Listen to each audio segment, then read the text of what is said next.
Greetings, Darklings, from across the interwebs. It is once again I, the Duchess, Precious Ken, and I'm here in the studio today. So I have with me Pete Tink, Collin Skipper, what's up? Hey, buddy. Hi. I'm so happy when we get to do Good to these see together. you. Yeah. We're really excited. We have a great interview planned for today. We have none other than Valerie of the band Abbey Death. Welcome. Hey. Oh, nice to be here. We actually got to see you play live open for Ego Likeness in Pittsburgh once. Me and Collin, or no, was it Pittsburgh or Philly? Oh no, Indianapolis. No, it was Indianapolis. Yeah. So we went down and got to see that show. That was so much fun. And plus we just got to see Steven and Donna, which is always good times. But that was great to see you guys there. Let's start out for maybe some of our listeners that aren't as familiar with your storied career, and just tell us a bit about your history and bands that you played at leading up to Abbey Death and some of the things that you've been doing. Oh, well, currently Abbey Death with my husband, Abbey Next. But before that, I always kind of, I guess, child of the 90s. I wanted a guitar. I wanted to be very loud, but that's always what I wanted. So in high school, I would try to hang out with other people who played guitar and wanted to be very loud, but it was very it was a boys only club, but girls didn't think guitar was cool either. You know, it's like I had to go online to find, People that, yeah. Yeah, so I just had neighborhood kids, so I think you're just limited to your neighborhood. So as soon as I went to a music college, I met up with one of my best friends, Kevin Von Esper. And we met each other the first day, went to Five Tons College in Dix Hills, Long Island, to become audio engineers. And the RAs were pressuring the dorm students to go to this live event they had to go to because it was going to be so much fun. And I already didn't believe them. So I met Kevin I walked in and everyone was cheering and I was just like, all right, I don't know what the vibe was, but I left immediately and convinced this kid to come with me, which also wasn't very hard, and discovered he was in a bunch of bands. He was already editing documentaries for the bands he's been in at 18. Wow. And then we started a band called Putty Root, which there is an hour documentary of the adventures of Putty Root from 2002 on the internet. And in less than 6 months, we, headlined with Bile that year. And they were strong off the Strange Lands movie, the Snyder D movie hype. Yeah. And then my favorite band at the time was Mindless Self-Indulgence. Obsessed with Mindless. It had everything I wanted. So that was the goal. They were the thing there for a while in the 90s, for sure. That was, And they were local. I'm from Brooklyn, New York. So they were local. They were more Queens. Mm-hmm. So, you see them giving out cassettes out of their car, and then they blew up. And then we opened for them. We kept following their shows in college and kept giving them demos because we covered Clarissa. Ended up opening for them and came internet friends whenever they came around. I saw them the first time I saw Comedy Crisis because they invited me to see them in 2008 with when Comedy Crisis, Mindless Self-Indulgence, Birthday Massacre tour. That's the first time I ever met any of those guys. Oh wow. But the funny thing is when I went there, fast forward, I joined the Cruise Shadows because after Mindless Self-Indulgence, I got a little less angry and thought I got mature. And then I became obsessed with the Cruise Shadows. I was really a sucker for co-ed bands. Yeah. I just thought I really liked the vibe. Everyone has a different vibe. I like that vibe. It's about obviously taste, because you eventually, became part of a co-ed band. So, Oh, I didn't even think of that. I guess so. I joined the Cruise Shadows after being obsessed with them by replying to their keyboard ad, which is a lie. I don't play keyboard. It's good, but I wrote him a convincing email because I had band experience in college. There was lots of cover bands because I would just play with anybody. You know, it didn't have to be very good, but I was good enough. So, and then Rogue wrote me this long email back saying, I was like, wow, you have great experience. You're an audio engineer. You know, I play guitar. I sent him a demo I did in college of White Wedding. I played guitar on, I sang on. And he was like, well, I'll keep you in the back of my mind. And I just read it. And I was like, yeah. And then 2 years later, I got a phone call at the ATM machine. It was like, oh, my friend got in touch with a DJ who knew Rogue. And he's like, he needs a new guitar player. I'm like, no, he doesn't. I read their blogs every day. They ain't looking for it. You know, long story short, I got that gig, which was insane. And then from there, I entered the Cruise Shadows at a very interesting time. I'm sorry, this is going to be a long answer. You're good. But People want to know. Oh, cool.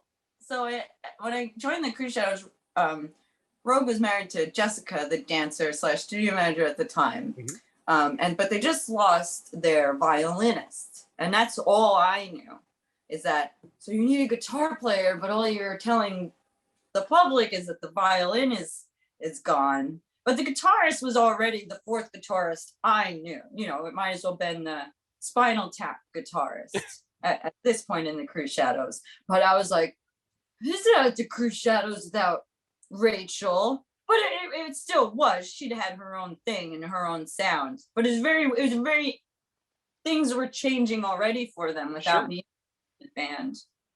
The funny thing was that their keyboardist, who they did hire, was a girl I knew from Jersey and was in the local scene. And I only knew her because she had a Cruise Shadows blog and I followed her and I was like, oh, I know that girl. I seen her at a club. She was standing over here, you know. Anyway, wow, lost track of time. Anyway, so I already knew I was entering Shadows in something weird when I got it. And I just knew I was going to get it. I was like, I'm it. I got my first credit card just to go down there, audition. Knew I was going to get, because I've watched their DVD every day for 3 years. I knew the dance moves. I knew what not to do. I knew what I wouldn't want a guitarist in the Cruise Shadows to do. It was like, no one prepped more than me, but I don't even think he asked that many people. So I got that. During the time I was in the band, their label dropped, which is Dancing Ferret, which is very interesting. A lot of bands were on there. Angel Spit was on there. Yep. Eagle Light was on there. Yep. So it was a pivotal point for Cruise Shadows. And I also think a very pivotal point for goth music. And it's very interesting that Cleopatra Records, Metropolis Records, and Project Records still make money off goth music. So it can be done. Right. You know, their survival tactics are amazing and fascinating. Like, their music business knowledge is incredible. But Dancing Ferret fell under, and you had all this good goth bands that just like, oh, what do we do now? Because like one label can't take all of these bands, and like the Cruise Shadows, he wasn't going to be some second tier guy, you know. So it was no one just knew what to do. And then I just realized, I was like, well, I just graduated college. And I don't want to live in Tallahassee, Florida if the band is going through lawsuits or like figuring out how they're going to tour or who they're touring with. And I was like, all right, I gotta go. I can't, because I'm from New York, Tallahassee. It's like, at least in New York, I can go home and find jobs. In Tallahassee, sit and wait. So I left after about a year and a half, got drunk at Triton Festival, met Carl. And he's like, from Angel Spit. And he's like, you don't have a band. And I'm like, you need a guitar player? And that's how that happened. And all I remember is that he left me. And then my friends waking me up because I was drunk in the corner at Triton Festival and they were closing. And someone was friends who knew where.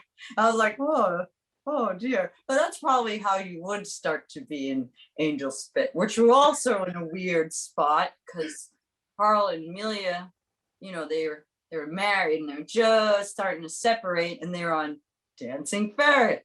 Yeah.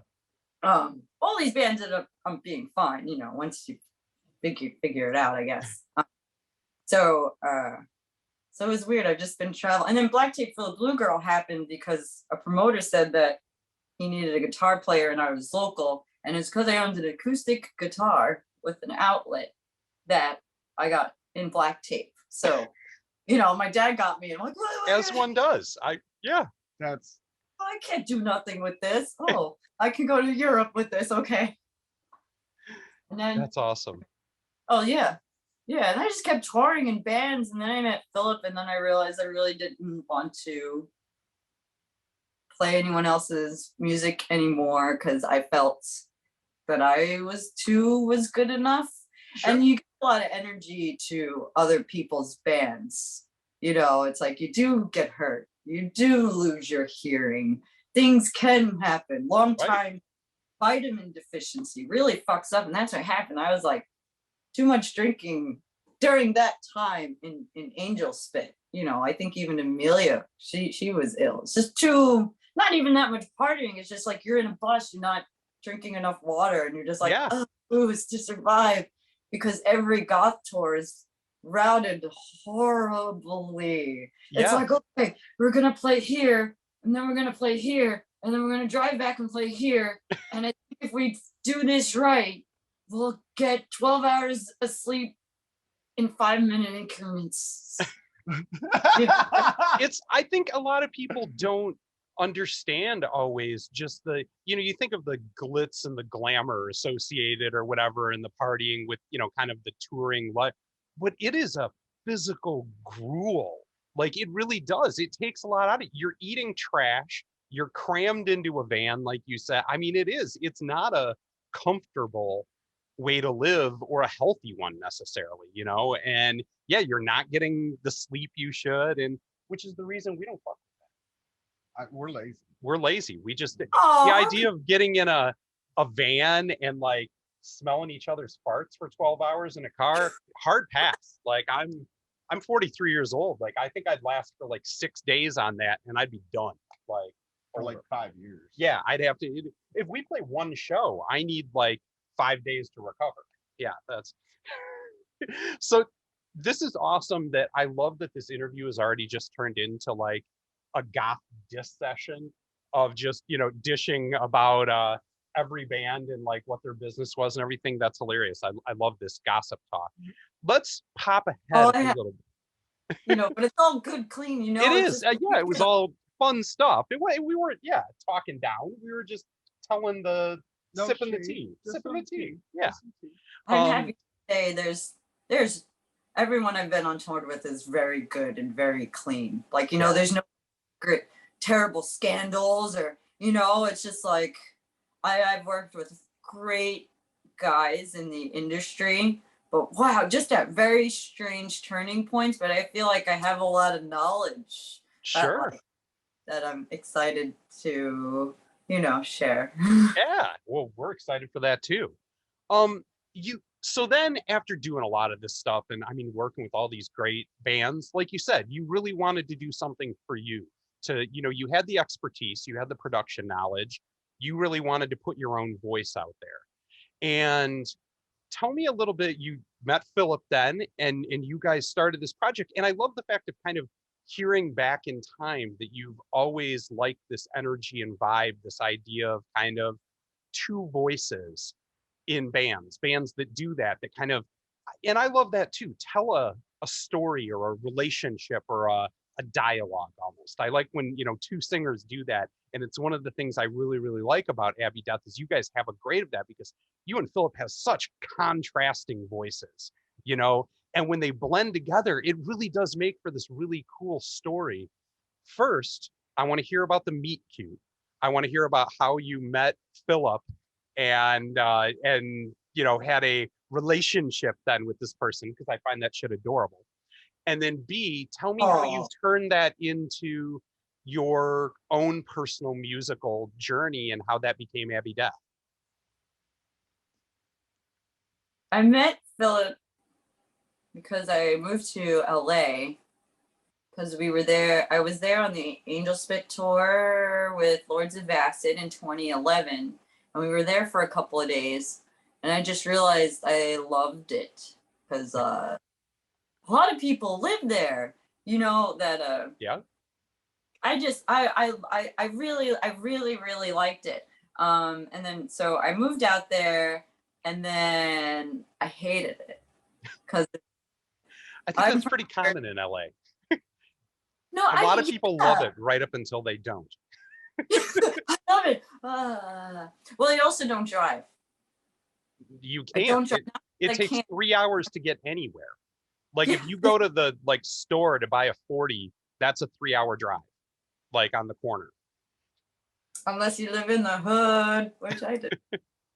I lived across the street from, if you ever seen the movie Spun, there's a liquor circus store where the storyline takes place, and I lived right across the street from that. Oh wow, that's cool. I love that movie. Hollywood. I lived with Adam Vex of Imperative Reaction because he just so happened to need a roommate. And so I'll get to, anyway, so I lived in LA, and we'll get back to this Adam Vex story in a second. Because, well, he's not in Imperative Reaction anymore and hasn't been in a long time, but he moved to be in Vampires Everywhere, and then, all right. We're looking all behind the curtain now. I love it. Okay. I met Philip. I got a call from Eric Gottesman, and I love Eric Gottesman of Everything Bold. And they were just releasing their new album off Metropolis, and they wanted to hop on this Imperative Reaction Lodovico technique and the Witch Was Right band. And the Witch Was Right is a band with Trevor, who was a drummer of Convi Christ and 18 Visions, and Imperative Reaction. And like he got Philip, and then the creator of Black Craft Clothing was the bass player. And then there's I forget the drummer's name, but he's sometimes in and out of Cyclone 9. He pops up. His name is Brian or Robert. So I was working at Guitar Center for like 2 weeks, and apparently I blew everyone out of the water. I was like their number 10th salesperson out of 50 salesperson my first day. Wow. Literally, and my first hour. And they're like, well, how did you do that? I'm like, I just sell cables. It's all profit. Everyone needs cables. And then that's what I did. But I'm like, I saw Eric left me a message, and he's like, Valerie, I gotta go to Canada. My guitarist can't go to Canada. And I called him right back without listening to the rest of the 7-minute message, said, get me out of here, Eric. Get me out of here. So, and I was just like, great. And then I met Philip earlier. Sorry so much. I met Philip when Angel Spit was touring with Comedy Crash for like 3 shows, but I met him really quick. And I remember telling Amelia, oh, the new guitarist is cute. And she's like, yeah, but he has space eyebrows. And then I didn't understand what she meant until I met him like the 3rd time, that he draws his eyebrows on like Spock. And I was like, whoa. Now he doesn't. Grows them in since he has COVID. He calls them his COVID brow because he grew him back. So Philip was in the Witch Was Right. I was playing guitar and everything goes cold. And Philip had like, he did something to his ankle. So he did that whole show on 1 foot in a boot. Oh, geez. Amazing. So we couldn't really go anywhere. So I just sat and hung out with him. Now I just like, picture Philip too, you know, because he's so tall and lithe, like kind of like a stork on 1 foot, or like a flamingo standing there, like playing. That's awesome. Yeah, it's awesome. I just started hanging out with him in the van and was trying to figure out lives. Like, what am I going to do if I go to LA? If I got to leave LA, I want to go back to New York. And I already started working on some material in LA, which was the reason to go to LA. But anyway, that tour, I ended up like getting my first ulcer at like 27. Oh, jeez. But probably just from like malnutrition of like stress and like, yeah.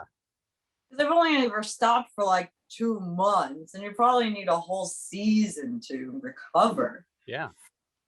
So anyway, he was a mess. You know, he had scars off that tour. So because he hit his guitar, his head real good. Oh, geez. You know, and I'm like, why is the tech looking at him?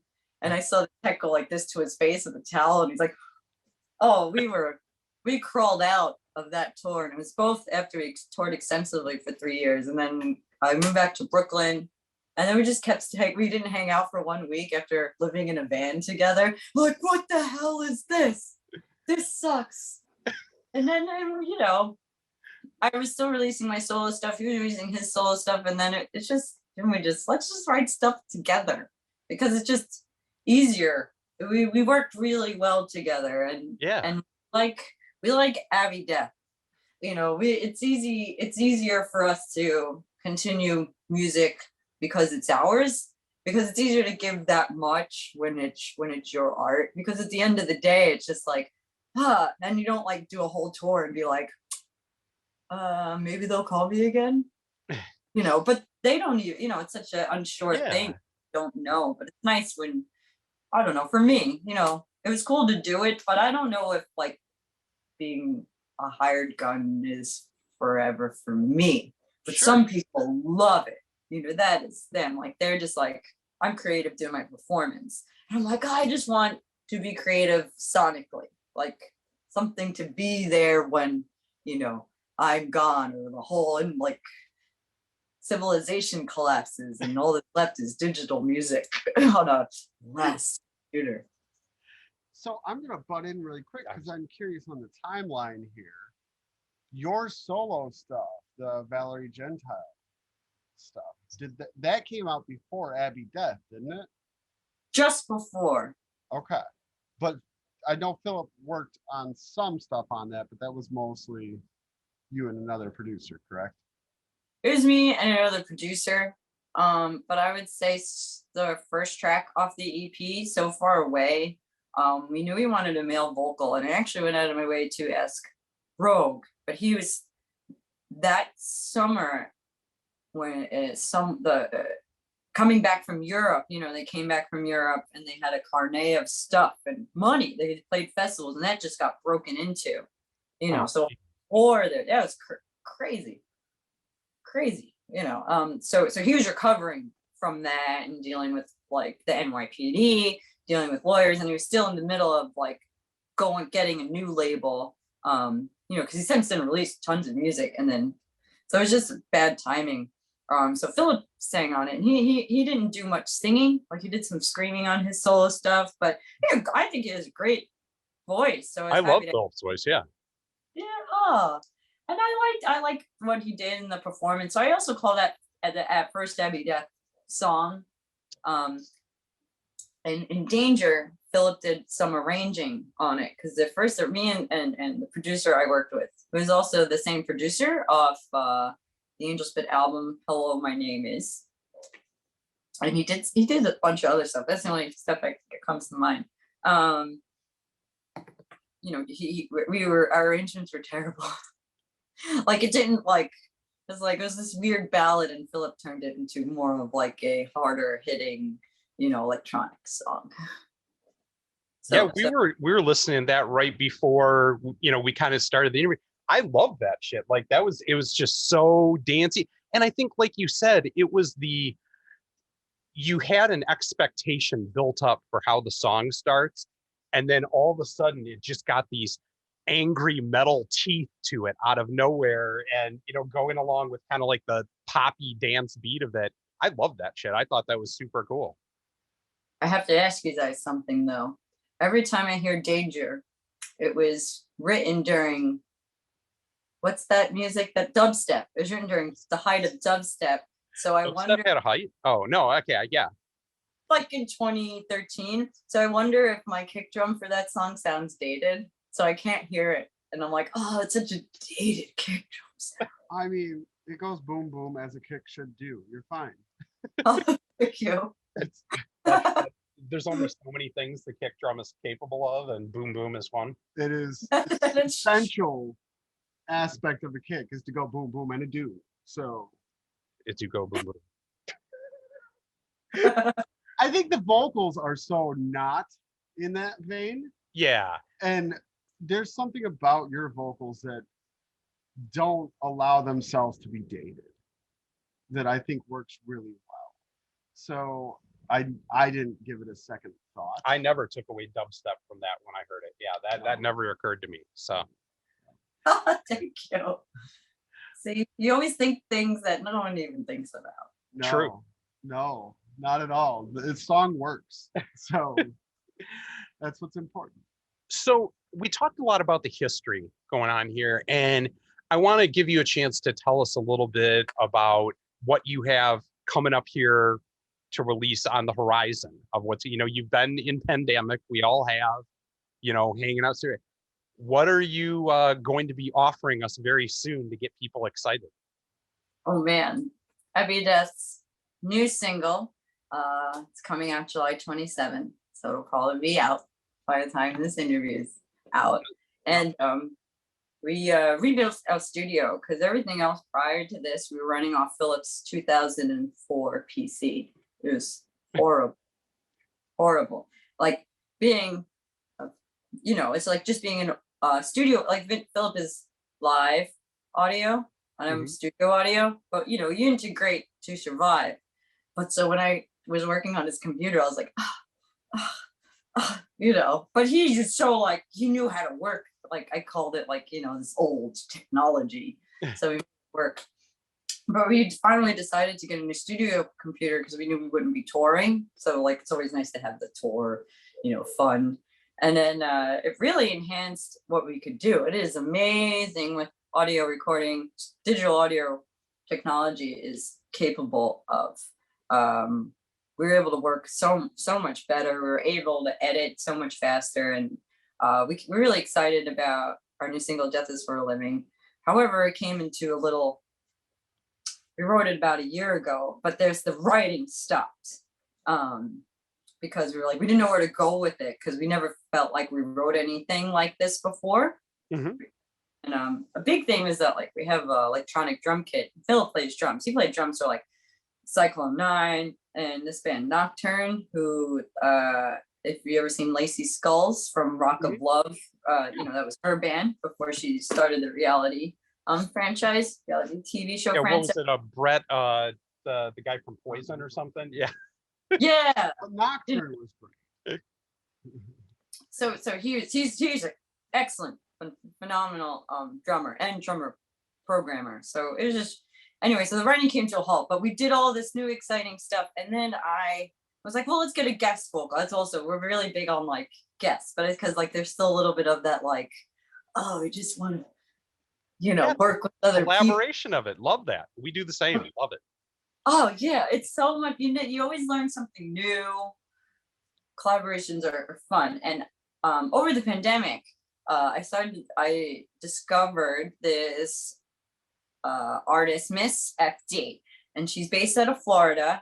And I never heard of her before, but she was actually at that Triton Festival I got wasted at and got my angel spit. But I guess I've seen her name before, but she released a single called Ashes into Stars. And I thought it was great. I heard it on Subculture Shock with Pat Allen, and I love every Sunday, I love him. They're in the chat constantly. A good friend of Pat's. Love them. Oh, Pat's great DJ. He's wonderful. I really appreciate Pat. Okay. Well, so anyway, I wanted her to sing on it, and she didn't feel good about recording her vocals at home. So was like, I can't go to the studio because of COVID. And I'm like, okay, I understand. And then she kept pushing it off, and ultimately was like, oh, I can't do it because I really got to focus on releasing my stuff, which is fine. As soon as she was able to record her stuff, she just released an EP called The Door, and it's amazing, and don't want to get in the way with it, but I still hope to work with her one day. But we were like COVID buddies. But she's just pretty inspiring. And then we finally got Adam of the Destruct Principle to sing on it because I visited my mom in a couple of months ago. She lives a couple hours away in PA, and that's how I met Adam. And Abbey Death's played a few shows with Adam since 2019, and we just play around my mom's neighborhood. It's like Lancaster, Harrisburg, Lebanon area. It's just like, oh, we have a place to stay. And great goth scene in mid PA, from Pittsburgh to Lancaster, and even Philly. I like PA. I'm a good Pittsburgh. We went there for a couple shows. It has a great goth scene and really cool folks. And there's a DJ there, Kelly, DJ Kelly that puts on events there. Absolutely very cool goth scene in Pittsburgh. Yeah, Jim holds a tight ship. Yeah, Jim too. Yeah, always great. So. And he heard the song. I just played him the song with where there were spaces. I was like, wrote a great verse. Every chorus we write sucks. And I remember he liked it. And I was like, we got to do something. I don't want like this whole pandemic to go by and not release anything, let alone this song. Like I was like, I believe in this song. And he came back with some vocals, and Philip loved him. Philip loved the vocals because at first it wasn't what I expected. So I was just like, I didn't know what to think. But Philip's reaction, was nothing like when I played him the song for the first time. So I was like, fine, whatever. But and then Philip did the drums off that, and then he got like his inspiration from that, and he even sang the harmonies with Adam, and then we mixed it. So I retrospect, we worked with Adam before, and I've never even met Miss FD, so maybe it was just a little like scary, but that it worked out really good. And then Sam has done Abbey Death's distribution because we're not signed, and he was just like, why are you paying for TuneCore? You should just learn how to do it yourself. And I'm like, but reading a paragraph on how to do it is scary. Yes. It's like TuneCore. I'm like, here's $10 to make my song available for the world.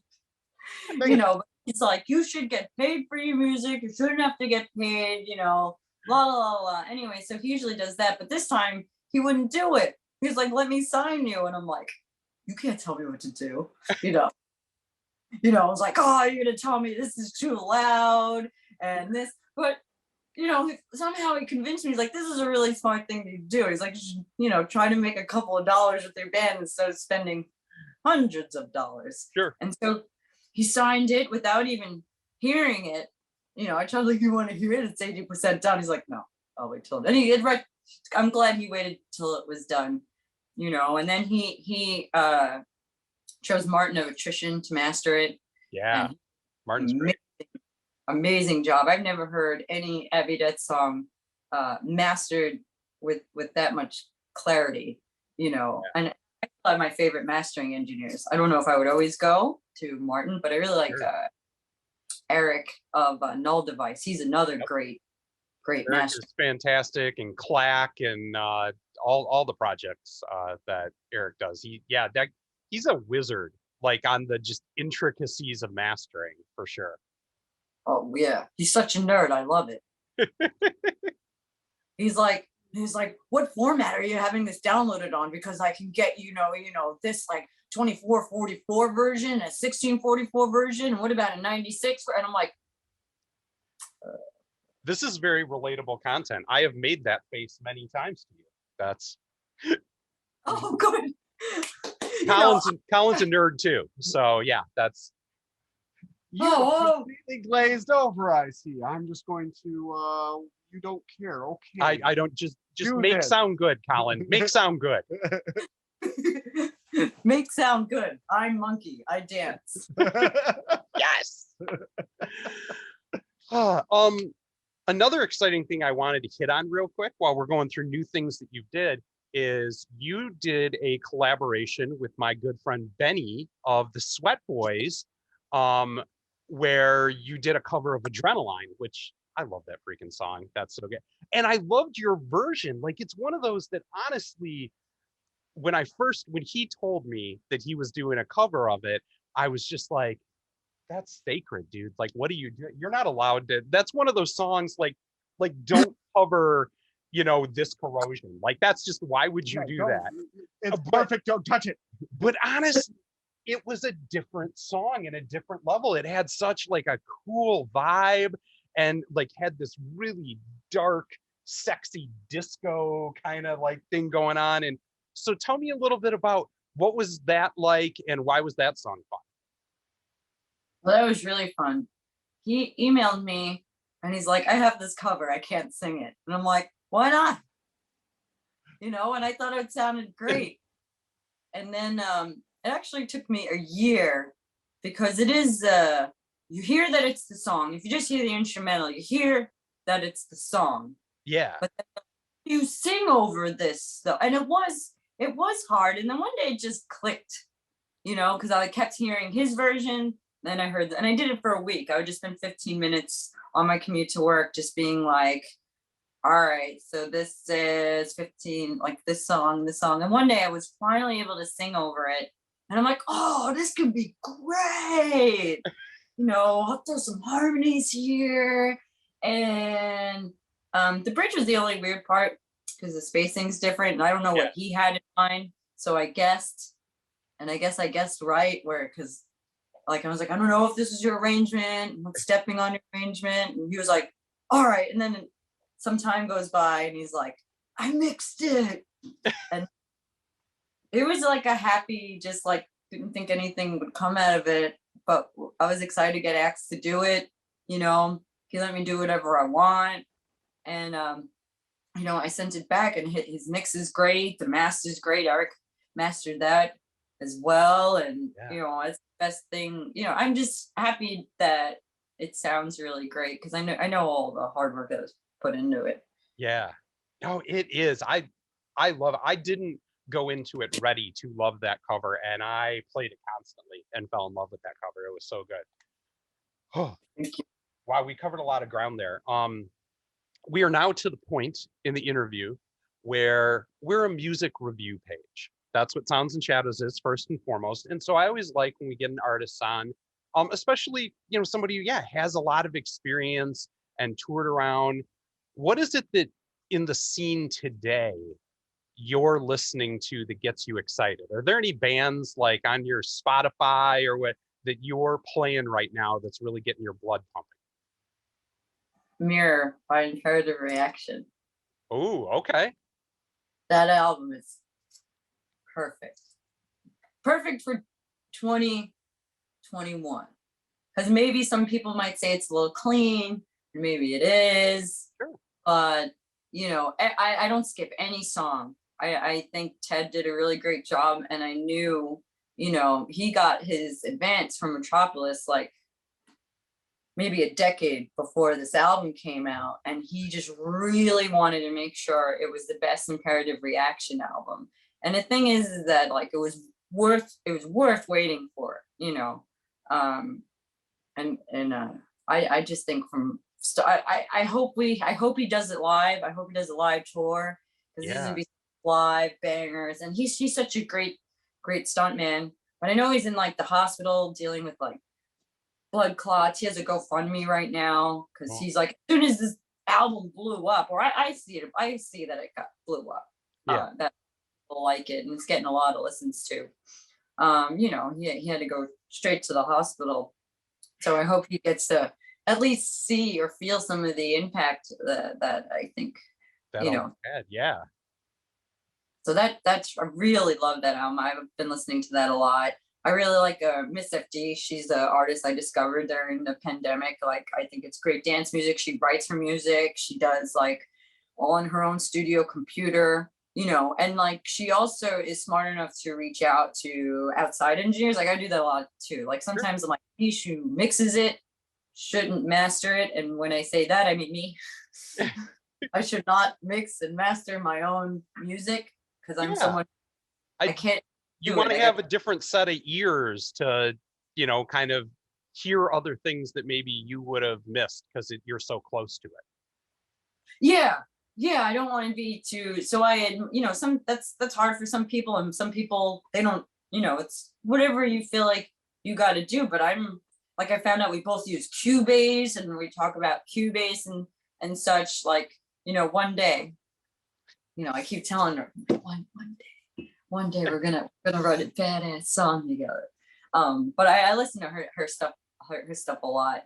And then the Distract Principle with Adam Robert Paul's band, the guest vocalist in Death is for the Living. We've been it's very like, he calls it industrial ritual metal, and his band lineup is just like right now he just added my friend Razor. She's from this band, the Mary Lou's. This is also a very cute band. They're kind of like kitschy, horror punky. Nice. You know, she plays the ukulele. They're great. You know, they're very B-movie horror vibe. Yeah.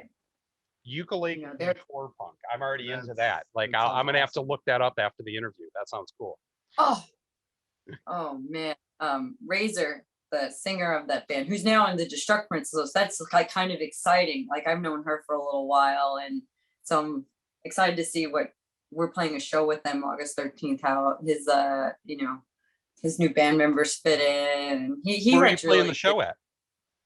Oh, we'll Tell be people. playing at August 13th, and the Destruct Principle will be playing at Scott Church's The Church. And it's really cool. It's this photographer, he owns this whole building. And then in one, it's like a loft, there's like photo studios on each floor, and there's like nice dressing rooms. And then he has like this living room area, and that's where you play. That's You cool. know, that's church. Very And Andy Warhol-esque, you know, like kind of these like underground cool parties with live music. That's cool. Oh yeah. This goth music is best served, I guess. I have to agree. I have to. Pretentiously. Yes. The more pretentiously, the better. All right. It's that time, Collin. You know, I'm gonna veer away this time. I don't think You're not going to nerd out that bad? I don't think I really am overly concerned with any nerdy studio questions. I'm more interested in the overall songs and the Okay, energy. all And right. I really want to know, are there tours coming up now that you can? Oh, well, we're I'm prepared really to. excited to see your energy on stage again. Oh, well, thank you. We're open to it. You know, we crossed our T's and dot our I's like this whole year to make sure that when we can go out again, we can. Yeah. We hope to. If we do tour, we like to make sure we have an album, because that's something we don't have yet. And it's just like, I don't want to do a tour with just the 2 EPs we have and then the singles we've done on all the compilations. But I would hope by, like, we do have the conventions coming up. We're playing the Unconvention in New Jersey with Gin and Torturers headlining. The Destruct Principle is playing that as well. Ego Likeness will be there. Those are just bands that come to mind. And then we're playing Dark Side of the Con, which is the Vampire Freak convention. Yeah. Eagle Likeness will be there as well. Bel Morte. You know, there's like a lot of great bands. I think Orgy's going to be there. Jillian K. There's a lot of great bands. Red Locust, Tragic Impulse. Yeah. Shout outs. Those are important. You know. Those are, and I am excited like for cons and festivals coming up, and those are some like the bigger ones and exciting ones. So yeah, it's just, I don't know, just the sheer fact of actually getting to see live music again. Going along with that, so we have had 2 years now almost where that just hasn't been a reality or possibility for anything like that. What kind of other things outside of music have you been doing to keep yourself sane? You know, like me, like I started like canning a bunch of shit and got really, really into like canning food and got super nerdy about it. And like, do you have anything like that like you do that isn't music that kind of took up the focus of what would have been you touring? Practice or just playing World of Warcraft, whatever. I mean, whatever you're into. Oh, Mortal Kombat 11. Oh, okay. It was wicked. Yeah. That was I met so many online friends. I love Mortal Kombat. During the pandemic, I played it, and I played it competitively. I actually did well on some tournaments. Never extremely well. Like I was in the highest I ever gotten was in the top 7% of everyone playing in a season. Oh wow. You know, very difficult. Like I feel like if you don't play 3 hours a day, you're not going to be that good. Now, who's your favorite character to play in Mortal Kombat? Who's your go-to? Right now it's Cassie Cage. Okay. Who's the daughter of Sonya Blade and Johnny Cage. Yeah. In Mortal Kombat 10, she defeated Shinnok and, has the glow, green energy glow that was this green dragon glow that descended from Johnny Cage to Cassie Cage. But no one really knows what it is, but Shang Tsung really wants it. Which is, I want as one does, yeah. So. I don't know what it is either. I want it. Let me get that green glow. But I think what we need is we need to get a spider and feed it radioactive material and let it bite us. That's how you get the green glow. Works for everybody. That's what I've understood. Yeah. Oh, okay. This has been super fun talking to you and hearing all of these stories. We're going to, at the end here, play your new video, which will be released by the time that this interview comes out. So everybody will get a chance to watch that and sharing it. I'll post links to several of, whether it's Abbey Death or your solo EP before that, because people I think really need to hear this. But it's just been so great to hear the history that you've had and how much like you've been involved in the scene. And I feel like I learned a lot. Yeah, that's always fun. Collin, do you have any parting shots that you want to ask about before we go? Well, I didn't get to ask this, and I feel this might be important. What weird rituals or accoutrements do you need with you in the studio, especially when you're doing vocals, in order to feel in the moment or in the scene? Oh, like, do you get it? This came up because Jared Lush of ChemLab, during an interview with us, talked about he had a particular pair of shoes, and if he didn't have those shoes, like he just wasn't feeling it to sing right. So is there a thing that you either have to do or wear or to feel it? Something you've put in anything weird and obscure that's just you, that helps you be you in the studio. Well, I have to know I practiced. So I probably practiced for an hour. I got to get all the cobwebs out. And then I really rely heavily on my vocal chain. I use a SM7 and a cloud lifter, which is pretty studio standard. Mm-hmm. But I have to make sure that's like all plugged in for an hour, and it's not tubes or anything, but I feel like I don't just want to like plug it in and hit record. I don't know why. I have to I set up my mic stand, I set up the cloud filter, I turn on my like TR, which is a 4-channel Steinberg thing for Cubase. And then that's it. I really have to make sure everything's clean. Like everything's got to look clean. I just get very into like setting up as a studio, and I have to know I practice, but there's necessarily not a ritual. But I won't sing if I didn't practice, but I won't necessarily get dressed either.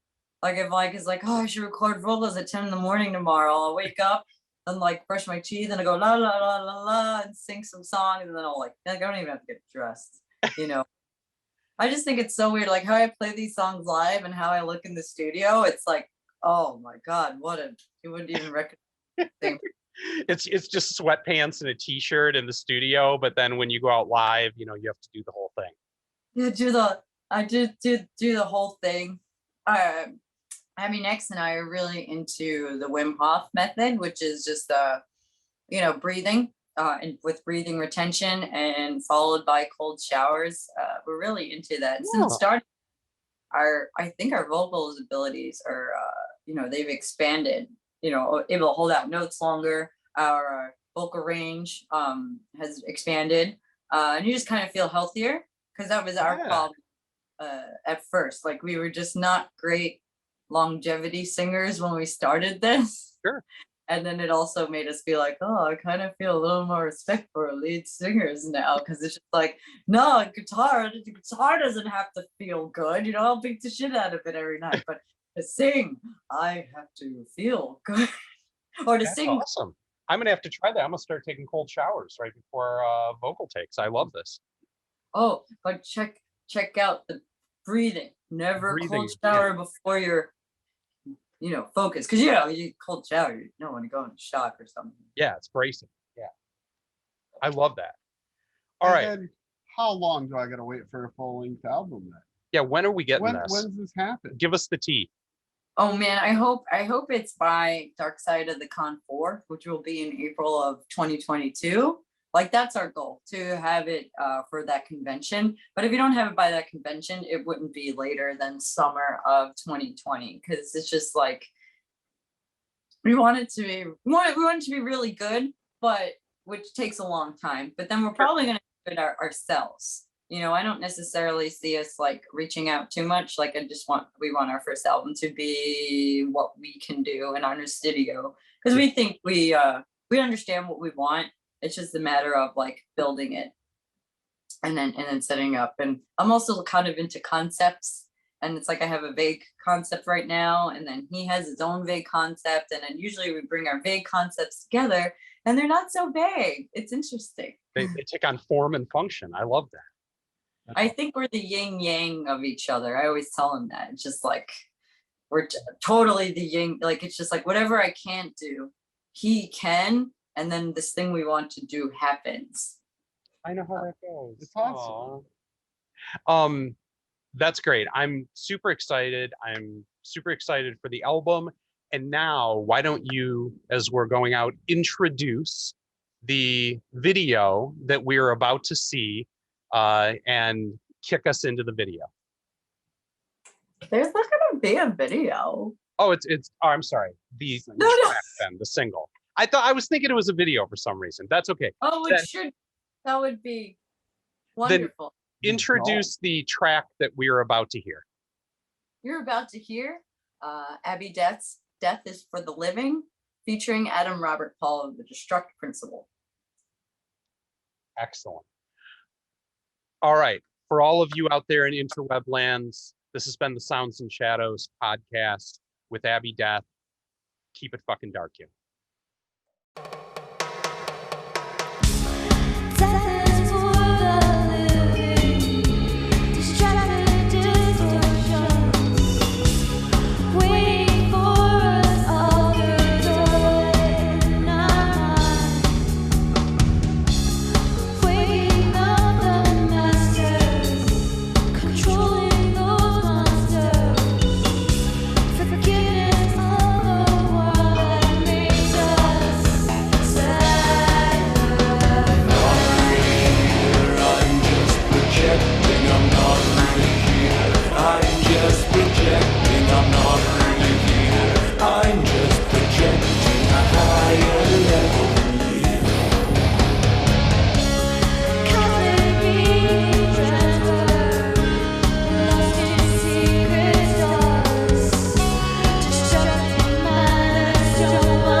Longer awakening.